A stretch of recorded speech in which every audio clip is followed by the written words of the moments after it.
नमस्कार, स्वागत है आपका एनएमएफ न्यूज में। मैं हूं आपके साथ शबनम।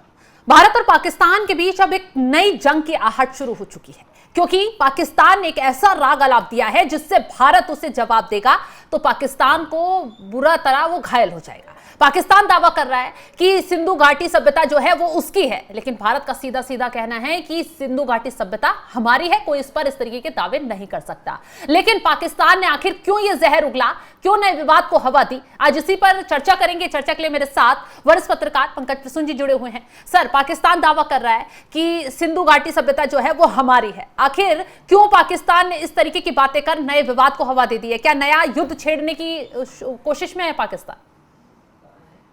युद्ध छेड़ने की कोशिश नहीं है शबनम। जब पाकिस्तान बना तो पाकिस्तान बनाने वालों ने यह कहा कि पाकिस्तान एक आइडियोलॉजिकल स्टेट होगा जो कि इस्लाम के आइडियोलॉजी पे चलेगा। उसी वक्त हमने कहा कि नहीं, हमारा सिविलाइजेशनल स्टेट होगा, हमारी हजारों साल पुरानी संस्कृति है, सभ्यता है, हम उसके अनुसार अपना देश चलाएंगे। बिल्कुल। शुरुआत में पाकिस्तान में सब कुछ ठीक चलता रहा। उन्होंने अपने हिस्ट्री बुक भी उसी तरीके से लिखे कि मीर कासिम से उनका इतिहास शुरू होता है। उसको पहला मुसलमान कहते हैं इस खित्ते का, कि साउथ एशिया का पहला मुसलमान ये कासिम है। और उससे पहले जहालत का दौर था। जब इस्लाम आया तभी इधर लोगों को मतलब सहूर आया जीने का। ये पाकिस्तान में पढ़ाते थे। हमने शुरू से कहा कि नहीं,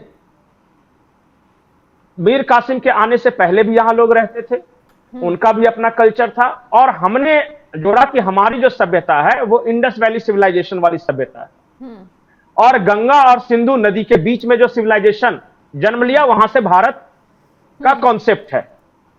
उसके बाद वैदिक संस्कृति आई, या फिर हमारी कंटिन्यूटी अपनी चलती रही। अब पाकिस्तान की बात कर लेते हैं, भारत की बात बाद में करेंगे। जब जियाउल हक ने वहां रेडिकलाइज करना शुरू किया इस्लाम के आइडियोलॉजी के अनुसार कि हम मुसलमान बनेंगे, इस्लाम अपनाएंगे, ये सब, लेकिन बाद में क्या हुआ कि जितना ज्यादा वो रेडिकलाइजेशन हुआ वहां के लोगों का, तो वहीं के लोग अब सरकार के खिलाफ भी खड़े होने लगे और वहां राज चलाना बहुत मुश्किल हो गया और एक आइडेंटिटी क्राइसिस से गुजरने लगे। देखिए, जैसे पंजाब की भाषा पंजाबी थी, जो पाकिस्तान वाले पंजाब की भाषा अलग है। अब बलोचों की अलग थी, वो सिंधी बोलते थे सिंध वाले, और वो पश्तो बोलते थे। सबका अपना अपना लैंग्वेज है। तो सबको कहा भाषाओं में बटा हुआ है पाकिस्तान, कल्चर में भी। हाँ, तो जो पाकिस्तान चलाने वालों ने ये कहा कि ये सब कोई लैंग्वेज नहीं चलेगा, पूरे पाकिस्तान पे उर्दू तारी होगा और उर्दू हमारी राष्ट्रभाषा रहेगी। ये जबरदस्ती वहां पे थोपा गया, इतिहास थोपा गया कि हमारा इंडिया से कोई लेना नहीं है, हम एकदम बिल्कुल अलग है, हम अरब रेस हैं और वगैरह। अरबी लोग इसको स्वीकार नहीं करते थे, बोले तू कब से हमारा हो गया। अच्छा। हकीकत तो यह है कि हमने बार बार जाके वहां तुम्हारे यहां लूटपाट की, मारा काटा तुम लोगों को। सबसे ज्यादा अरबों ने अगर आक्रमण के दौरान मारा है तो उस इलाके के लोगों को मारा है, चाहे राजा पुरू हो गए या लाहौर के आसपास का पूरा जो है महाराजा रंजीत सिंह का जो अफगानिस्तान तक चलता था, वहां मारकाट होता रहा सब। गौरी आए, गजनी आए, तैमूर आया, सबको ने तो उधर के ही लोगों को मारा। हाँ, उधर मारा। तो अरब इसको मानने के लिए तैयार नहीं थे, ईरानी इसको मानने के लिए तैयार नहीं थे, लेकिन पाकिस्तानी जबरदस्ती बोलते थे नहीं, हमारा रेस तो वही है। अब ये आइडेंटिटी क्राइसिस की हम हैं कौन, इस वजह से वहां सिर्फ एक चीज बच गया, इस्लाम। अपना इतिहास उन लोग पढ़ना नहीं चाहते, तो उन्होंने कहा कि सिर्फ आइडियोलॉजी चलेगी। और इस चक्कर में जियाउल हक के शासनकाल के बाद ज्यादा रेडिकलाइज करना शुरू किया कि सारा कुछ भूल जाओ, तुम इस्लाम हो, तुम मुसलमान हो, यही सिर्फ याद रखना, और जब तक तुम ये याद रखो तब तक तुम्हारा मुल्क रहेगा। यहां तक ठीक था। फिर क्या हुआ कि वहां बहुत सारे कट्टरपंथी धड़े बनने लगे, हर तरह के, शियाओं का अलग, सुन्नियों का अलग अलग संगठन खड़े हो गए। तो बहुत सारी तंजीमें, हाँ, बहुत तरह की तंजीमें, एक जमाने में 1300 तंजीमें थी। अब वो तंजीमें वहां के सरकार के खिलाफ ही आंदोलन करने लगी कि और कट्टे, जैसे डिमांड उनकी था कि इश्क निंदा कानून लागू करो। फिर कोई कह रहा कि नहीं, एकदम शरीयत के अनुसार चलेगा, तो संविधान के अनुसार चलेगा कि शरीयत के अनुसार चलेगा, ये एक अलग लड़ाई वहां शुरू हो गई। तो वो हौच पौच होने लगा देश। अब ये सब वहां पे हमेशा से ये एक सिविल वॉर तो कभी नहीं हुआ, लेकिन कू हुआ, कभी मिलिट्री में कोई कट्टर आ जाए तो वो आ जाए, पॉलिटिकल पार्टी में भी जो ज्यादा कट्टर है उसको मिलने लगा। सबने कहा कि ऐसे देश नहीं चलेगा। तो एक पाकिस्तान के ही बहुत बड़े स्कॉलर हुए, वकील भी करते हैं, जिनका नाम है एतजाज अहसन, और उन्होंने एक किताब लिखी द इंडस सागा, कि पाकिस्तान हम हैं कौन। उन्होंने ढूंढना शुरू किया, क्योंकि जब तक आपको यह नहीं पता रहा कि आप कौन हैं, तब तक आप इसी तरह आइडेंटिटी क्राइसिस से गुजरते रहोगे। उसमें उन्होंने पहली बार लिखा कि इंडस वैली सिविलाइजेशन जो है वो अलग है और गंगा सिविलाइजेशन अलग है। उन्होंने डिमार्केशन ये दिया कि जो गंगा किनारे वेद वगैरह लिखे गए और इंडस जो है वो हम हैं, मतलब अच्छा। पाकिस्तान बिल्कुल अलग है और हम शुरू से ही अलग थे। उन्होंने ये लिखा है सिर्फ 50 या 500 साल ऐसा होगा पूरे मानव इतिहास में जब दोनों साथ रहे, राजा रंजीत सिंह के समय में या फिर जो इस तरह के एक दो राजाएं, बाकी तो हम अलग अलग थे हमेशा से। उन्होंने कहा कि तुम तो इंडस वैली सिविलाइजेशन के बच्चे हो और जो हिंदू हैं वो गंगा वैली सिविलाइजेशन के बच्चे हैं, तो यू आर डिफरेंट। अब इसको लेकर विवाद। अब विवाद कैसे शुरू हुआ? क्योंकि दुनिया मानने के लिए तैयार नहीं थी। दुनिया ने कहा कि इंडस से इंडिया पड़ा और सिंधु से हिंदू पड़ा। ईरान में आज भी ईरानी लैंग्वेज में जो भी पुराने उनके लेखकों ने लिखा कि इंडस के पार वाले लोग, सिंधु के पार वाले लोग, तो सिंधु के पार वाले लोग हिंदू। हाँ, जो सिंधु के इस पार रहता है वो स को आज भी ह बोलते हैं। जो भी आपके यहां स से उच्चारण होता है ना, वो ह आज भी बोलते हैं ईरान में। तो उन्होंने कहा कि सिंधु के पार से हिंदू के पार, हिंदू के पार तो हिंदू नदी के पार वाले हिंदू और हिंदू नदी के इस तरफ वाले ये। तो एक तो ईरानियन ने नाम दिया हिंदू इंडस से कि जो इधर है। दूसरा यूरोपियन ने नाम दिया। उन्होंने क्या किया कि इंडिया से इंडस से इंडिया बना। लैटिन में इंडिया शब्द है। और सबसे पहले ये जो मेसोपोटामिया था उसने इंडस इस्तेमाल किया था शब्द को। तो पूरी भारत जो इंडिया कहते हैं या हिंदुस्तान कहते हैं या हिंदू कहते हैं, ये सब सिंधु नदी के आसपास ये सारा कुछ नामकरण वगैरह हुआ है। इवन जहां पे अंग्रेजों को किसी को पिछड़ा बोलना था, जो मूल निवासी हुआ करते थे कहीं के भी, उनको उन्होंने इंडीज कहना शुरू किया। जैसे अमेरिका गए तो कहा यू आर रेड इंडियन, मतलब इंडियन इज सिनोनिमस विथ मूल निवासी। आप वहां के जो मूल निवासी है वो इंडियन कहलाएंगे। और जो बार बार जब उनको कल्चर चेंज करना होता था, सभ्यता चेंज करना होता था, तो लोकल लोगों को इंडियन कहते थे। जैसे उसी के नाम पे इंडोनेशिया पड़ गया, वेस्ट इंडीज पड़ गया, इंडीज, रेड इंडियन पड़ गया जो कि मूल निवासी थे। उसी तरह यहां के लोगों को, जो यहां के रहने वाले थे, उसको इंडियन कहना शुरू कर दिया कि इंडिया है, इंडिया है, इंडियन है यहां पे। तो सिंधु नदी के सारे इधर वाले इंडियन हैं अंग्रेजों के नजर। मेसोपोटामिया के नजर में भी सब इंडियन है और ईरानियों के नजर में भी सब हिंदू हैं जो इस तरफ वाले हैं। अब ये तो उनकी थ्योरी चल नहीं रही है। अब उन्होंने अपने आप को साबित करने के लिए कहा कि नहीं, अगर हम हिंदू से खुद को अलग करेंगे तो सिंधु कर दिया।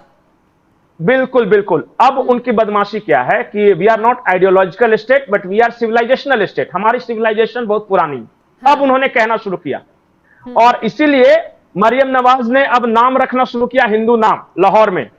हाँ, वो इस्लामाबाद और कई इलाके हैं वहां नाम बदले गए हैं। हाँ, नाम मतलब कि पुराना नाम। हाँ। जैसे कृष्णा नगर रखना शुरू किया। हाँ।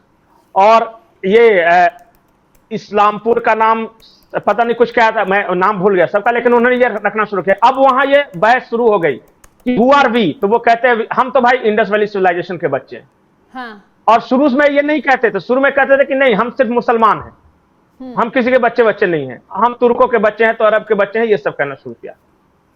हकीकत यह है कि मैं सबका नहीं बोलता, पश्तूनों का नहीं बोलता क्योंकि वो तो अफगानिस्तान से जुड़े हुए हैं, या बलूचों का नहीं बोलता, लेकिन ये सिंधी या पंजाबी हैं, दे आर इंडियंस, क्योंकि सिंधु नदी के किनारे वही है।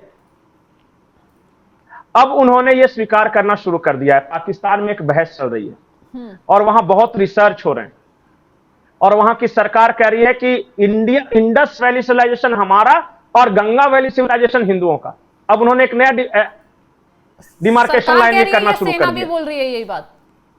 सेना भी बोल रही है, असीम मुनीर भी। अब पूरा ये प्रोजेक्ट उनका ये है कि वी आर सिविलाइजेशन, ताकि तुम कुछ थे।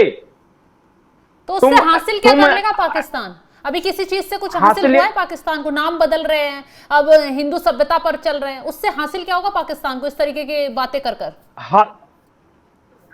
हासिल देखिए, ये करना चाहता है वो कि उसका एक सॉफ्ट स्टेट का इमेज पूरी दुनिया में फैले। हाँ। कि रेडिकल इस्लामिस्ट इमेज जो अच्छा नहीं है दुनिया के लिए, तो वो कह रहे कि नहीं भाई, हमें रेडिकल इस्लामिस्ट मत समझो, हमें आतंकवादी मत समझो, हमें इंडस वैली सिविलाइजेशन से समझो कि हम कितने सहूर वाले लोग थे और हमने कितने शहर बनाए थे उस वक्त और हमारा कल्चर कितना रिच था, ये अब समझो। और वो दुनिया भर को एक सॉफ्ट स्टेट का इमेज प्रोजेक्ट करने के लिए सब काम कर रहा मतलब है। जो कट्टरता की इमेज ये थी तो उसे बदलने पाकिस्तान के की लिए बात इस होगी। रास्ते पर चल रहे हैं। बिल्कुल बिल्कुल बिल्कुल, आपने सही समझा। अब आज तक तो हम अपने बच्चों को पढ़ा रहे हैं कि इंडस वैली सिविलाइजेशन विकसित हुआ, वो अपने बच्चों को कभी नहीं पढ़ाते थे। वहां इतिहास की किताबों में इंडस वैली सिविलाइजेशन नहीं था, क्योंकि जैसे ही इंडस वैली सिविलाइजेशन आएगा तो पशुपति का भी वहां जो राज प्रतीक चिन्ह था वो भी आएगा। पशुपति किसको कौन पूजता है? तो हिंदू पूजते हैं, तो उनके साथ ये दिक्कत थी। और तमाम वहां जो चिन्ह बने हुए थे वो एक कंटिन्यूटी है, जो सभ्यता है उसको पूरा दिखाया जाएगा। मोहनजोदड़ो, आप आज भी देखिए, उस वक्त तो भारत पाकिस्तान वगैरह इस तरह कुछ कॉन्सेप्ट था नहीं। तो इंडस वैली सिविलाइजेशन का एक शहर मोहनजोदारो जो कि पाकिस्तान में पड़ गया, और कालीबंगा जो है वो पंजाब वगैरह में पड़ गया। पंजाब और राजस्थान का कुछ पार्ट है, और कंटिन्यूटी में आपको महरगढ़ एक राजस्थान में मिलेगा, और उसके बाद लोथल ये मिल जाएगा आपको गुजरात में। तो वो तो सभ्यता थी, हमने उसको अपनाया कि हाँ हम हैं ये। उन्होंने नहीं अपनाया, अब वो अपनाना चाहते हैं, लेकिन वो आज भी ये कहते हैं कि नहीं ये हमारा है, उनका नहीं है, हिंदुओं का नहीं है। अच्छा। इस बात की लड़ाई लड़ रहे हैं। अभी देखिएगा कल्चरल मिनिस्ट्री का मानने से इंकार तो करते हैं। शहरों के नाम मैं एक बार बता देती हूँ, उन्हें कैसे वो बदल रहे हैं, उन्हीं नामों, मंदिरों के नामों पर रख रहे हैं। जिन मूर्ति पूजा का वो खिलाफत करते हैं उन्हीं के नाम पर चीजें रखी जा रही है। जैसे कृष्णनगर, इस्लामापुर का नाम कृष्णनगर रख दिया, और यहाँ सुन्नत नगर था एक, उसको संत नगर कर दिया, और मुस्तफाबाद था धर्मपुरा कर दिया, और रहमान गली था उसे राम गली कर दिया। जैन मंदिर चौक, बाबरी मस्जिद चौक को जैन मंदिर चौक कर दिया, और मौलाना जफर चौक को लक्ष्मी चौक कर दिया। तो ये तो खुद ही कर रहे हैं ना, जिन चीजों को नकारते थे उन्हें खुद अपना रहे हैं। इसलिए तो कर रहे हैं ताकि coming back to the roots, हम अपनी जड़ों की तरफ वापस लौट रहे हैं। और पाकिस्तान एक सॉफ्ट स्टेट है, हम एक कल्चरल स्टेट है, हम सिविलाइजेशनल स्टेट है, हम आइडियोलॉजिकल स्टेट नहीं है, हम सिर्फ इस्लाम नहीं है। इसके पीछे कोई साजिश हमारी और भी संस्कृति है। साजिश नहीं है, वो क्लेम अभी भी उनमें एक बदमाशी वो कर रहे हैं। वो कह रहे हैं कि गंगा और इंडस अलग अलग सिविलाइजेशन दोनों है, और हिंदुओं की गंगा और मुसलमानों की सिंधु, ऐसा उनका कहना है। ये कभी कर ही नहीं सकते। हकीकत यह है कि जो पंजाबी या सिंधी सदियों से उन्होंने हमारे लिए आक्रमणकारियों से लड़ाई की है। अब वो जैसे मिसाइल का नाम गजनिया गौरी रखेंगे, गजनी गौरी आया तो कहां पे आक्रमण किया, या सिकंदर आया तो कौन लड़ाई लड़ा सिकंदर से? राजा पुरु लड़े। अब पुरु का उन लोग मजाक उड़ाते थे, पुरु का हाथी कहकर वहां के इतिहासकारों ने एक बड़ा मजाक उड़ाया। पुरु का हाथी की कहानी पता है कि नहीं? वो इतिहास में वर्णन है कि जब सिकंदर से पुरु लड़ रहे थे तो सिकंदर ने अपने सेना को इस तरह से सजाया कि बड़ी हाथियों का एक बड़ा पलटन था पुरु के पास, तो हाथी के आंख में मारे, हाथी अंधे हो जाएंगे। तो वो क्या किया, वो वर्णन है उसमें कि लड़ाई के बारे में, कि जैसे हाथी अंधे हो गए वो वापस लौट गए और अपनी ही सेना को कुचलना शुरू किया। तो वो इसको मजाक में लेते थे। हाँ, तो वो इसे मजाक उड़ाते थे कि अरे पुरु का हाथी है, हिंदू को तो बेवकूफ थे, उनको लड़ना नहीं आता था। तो ये सब करके अब वो कह रहे हैं कि पूर्वजों को ये अपना मानते थे, वहां के इतिहासकारों को अपना मानते थे। उनकी मूर्तियां तोड़ रहे, जगह जगह उनकी मूर्तियां तोड़ी जा रही हैं। तभी तो गौरी या गजनी अपने मिसाइल का नाम रखा था। पाकिस्तान में किसी के नाम पे क्यों नहीं रख दिया? अब इतिहास ढूंढते पाकिस्तान का तो कौन निकलता? भगत सिंह रखना पड़ता, लाहौर के रहने वाले हैं। ये तो उनको कबूल था नहीं कि किसी भी तरह भारत से जुड़ा हुआ कोई भी चीज रखे, क्योंकि भाई दुश्मन है तो कैसे रखे। और जब फिर कल को जाके बच्चे पूछेंगे कि जब हमारे भगत सिंह थे और हमारे जो भी वहां के क्रांतिकारी थे या पुरु राजा थे, तो फिर उनसे अलग क्यों हुए आप? जब एक ही संतान के बच्चे हैं तो फिर अलग क्यों हुए? अगर आपका भी डीएनए इंडियन है और उनका भी डीएनए इंडियन है तो फिर अलग स्टेट क्यों बनाया? तो फिर तर्क देना पड़ता कि नहीं, सिर्फ इस्लाम की वजह से बनाया। तो ये कंफ्यूजन है उनकी आइडियोलॉजी में। अब आते हैं भारत सरकार के बारे में। हाँ। भारत सरकार ने क्या किया कि अभी अपने कल्चर को रिवाइव करने के चक्कर में, जैसे कि अभी ताम्रपत्र लाया है चोला डायनेस्टी का, या फिर टीपू सुल्तान से जुड़ी हुई कोई चीजें मंगा रहे हैं ब्रिटेन के लाइब्रेरी से वगैरह, तलवार वगैरह आई थी पहले। तो हम अपने जड़ों को ढूंढने की कोशिश कर रहे हैं। अब उसे लगा पाकिस्तान को कि सारा तो भारत का हो जाएगा, जो पूरा इतिहास है। हमारा इतिहास क्या होगा? मीर कासिम आक्रमणकारियों के अलावा हम क्या पढ़ाएंगे अपने बच्चों को? तो उन्होंने क्लेम करना शुरू कर दिया कि इंडस वैली सिविलाइजेशन भी हमारा है, तो पुरु भी हमारे हैं। तो राजा दाहिर जो सिंध के राजा थे, जिन्होंने मीर कासिम से लड़ाई की थी अपना राज बचाने के लिए, तो वो भी हमारे हैं। तो भाई या तो कासिम तुम्हारा होगा या राजा दाहिर तुम्हारे होंगे, दोनों में से एक ही ना। दोनों में से एक ही होंगे। अब सिंधुओं के इष्ट देव, सिंधु मतलब जितने भी सिंधी सिंध प्रांत में हैं, वो सारे के सारे, चाहे हिंदू हो या मुसलमान, वो झूलेलाल को मानते हैं, जो कृष्ण जी का एक रूप है वो। तो वो सिंधी आइडेंटिटी फिर कैसे पता चलेगा कि भाई झूलेलाल तू भी, झूलेलाल वो भी? तो फिर कैसे? तो इस बात को लेकर उन्होंने अब क्लेम करना शुरू किया कि नहीं, झूलेलाल हमारे, तो इंडस वैली सिविलाइजेशन हमारा, तो राजा पुरु हमारे, तो राजा दाहिर हमारे। अब ये वहां एक कॉन्फ्लिक्ट चल रहा है। जो कट्टरपंथी है वो कहते हैं सरकार पगला गई, और सरकार कहती है कि अगर ऐसा नहीं करेंगे तो हमें नुकसान होगा। तो ये तो गृह युद्ध वाली स्थिति हो जाएगी, दोनों तरफ से टकराव होगा। देखिए, बेवकूफ लोगों का यही होता है, वो हर 20 साल बाद अपनी आइडियोलॉजी बदल देते हैं। हाँ। कभी कट्टर इस्लाम की आइडियोलॉजी अपनाएंगे, कभी कहेंगे कि हम भाई एक ही थे। मतलब वो कंफ्यूज स्टेट हैं। उनके भाषा, अब जैसे ये बलोच हैं, वो पंजाबियों को नहीं मानते अपना, या पश्तून है, पंजाबियों को नहीं मानते। बोलते कि एक पश्तून कहता है कि हम तो हजारों सालों से, सैकड़ों सालों से पश्तून हैं, और बलोच कहते हैं हम तो बलोच थे, बलोच हैं। और पंजाबी क्या कहेगा कि हम इंडियन थे, इंडियन हैं? ऐसा तो नहीं कह सकता। अब वो कहते हैं, पश्तून और बलोच कहते हैं कि तू कब से पाकिस्तान, हम एक मुल्क कब से हो गए? तू तो हमेशा से, तेरा बाजार तो दिल्ली था, तू तो अमृतसर जाता था सब कुछ बेचने। लाहौर, अमृतसर और दिल्ली एक साथ चलते थे, कराची या मुंबई सिस्टर सिटी कहा जाता था। तो तू कब से आ गया और कैसे तुमने क्लेम करना शुरू किया कि हम और तुम एक हैं? पश्तून और पंजाबी या बलूचा सिंधी कैसे एक हो गए? कभी नहीं एक रहे। पंजाबियों के खिलाफ हमेशा विद्रोह करते रहते हैं, लड़ाई लड़ते रहते हैं कि सारी सुविधाएं ये लूट के ले जा रहे हैं, हम अकेले, हम पुराने रहने वाले हैं, हमारा सारा कुछ है, हमारी चीजों पर कब्जा कर रहे हैं। अभी क्या किया है कि गए थे ये पाकिस्तान के प्रधानमंत्री, तो ब्रिटेन से कुछ चीजें मंगाई है हड़प्पा संस्कृति से जुड़ी हुई, ये क्लेम करने के लिए हमारा है। कहीं भारत न मंगा ले इसलिए हम मंगा लेते हैं। वहां के म्यूजियम में पड़ा हुआ था ना, तो इसी वजह से। तो ये चलेगा, कोई दिक्कत नहीं है। और हम चाहते भी हैं कि वो ये मान लें कि इंडस वैली सिविलाइजेशन के बच्चे हैं। मैं तो हमेशा बोलता हूं, और इंडस वैली सिविलाइजेशन के अगर वो बच्चे हैं तो फिर कट्टर इस्लाम नहीं हो सकता। बिल्कुल, क्योंकि फिर वो सूफी इस्लाम के तरफ आएंगे। फिर यहाँ की जो परंपरा, जो इस्लामी परंपरा है, उसको अपनाना पड़ेगा। और जब यहाँ के सूफीज्म वगैरह अपनाना शुरू करेंगे तो फिर से आइडेंटिटी क्राइसिस के, फिर लड़े क्यों, अलग क्यों हुए? बिल्कुल पंकज जी, सही कहा आपने। तो बहुत बहुत शुक्रिया तमाम जानकारी देने के लिए आपका।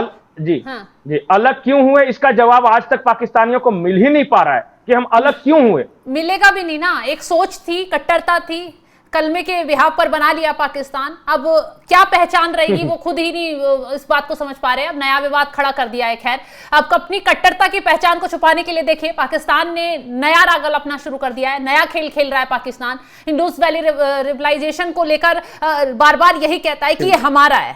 खैर, भारत ने इस पूरे एक चीज और है, इस्लाम पाकिस्तान का आज जो इलाका है उससे पहले भारत में आया था। सबसे पहले साउथ में, केरला में आया था। हाँ। तो इस्लाम भी हमारा है, इस्लाम भी उनका नहीं है। वो तो इस्लाम के नाम पर कट्टरता दिखाते हैं ना, और कट्टरता की वजह से वो तो ऐसे दुनिया ही में आतंकवाद के लिए फेमस पाकिस्तान हो गया, और वो आतंकवाद आज उसे खुद ही को लेकर डूब रहा है। और इसीलिए उसने सिंधु घाटी सभ्यता को लेकर राग अलापा है कि पहचान थोड़ी सी बदलेगी तो शायद दुनिया में कोई पूछे, क्योंकि चारों तरफ से अब पाकिस्तान को घेरा ही जा रहा है, मारा ही जा रहा है। अच्छा, कोई कर्ज नहीं दे रहा, तबाही एक चीज पाकिस्तान में मची हुई है। जी एक चीज और बताऊं, पाकिस्तान में जितने भी मुसलमान हैं वो दो स्कूल ऑफ थॉट से आते हैं, देवबंदी या बरेलवी। हाँ, देवबंद या बरेली कहां पे है? भारत में। भारत में देवबंद। तो जिस आइडियोलॉजी को लेकर वो अलग देश कहते हैं, हम अलग हैं, और उसका सेंटर है भारत। इस्लाम का सेंटर भारत है। पाकिस्तान वाले हमसे कमतर थे, कमतर मुसलमान भी थे और आज भी हैं। और ये बात उनको बहुत चिढ़ मचती है जब भारत का कोई मुसलमान जाके बोलता है कि तुम हमारी औलादे हो, तो वो कहते हैं हाँ ऐसे कैसे, हम तो अरब की औलादे हैं। तो ये उनके साथ दिक्कत है जी। हाँ, खैर पाकिस्तान की असली पहचान क्या है शायद ना वहां की सेना समझ रही है, ना वहां की सरकार समझ रही है। अब नया विवाद उत्पन्न कर दिया है। तो फिलहाल इस खबर को लेकर आप क्या कुछ राय रखते हैं, कमेंट बॉक्स में जरूर बताइएगा। और तमाम बड़ी खबरों की अपडेट के लिए आप हमारे साथ जुड़े रहें। नमस्कार।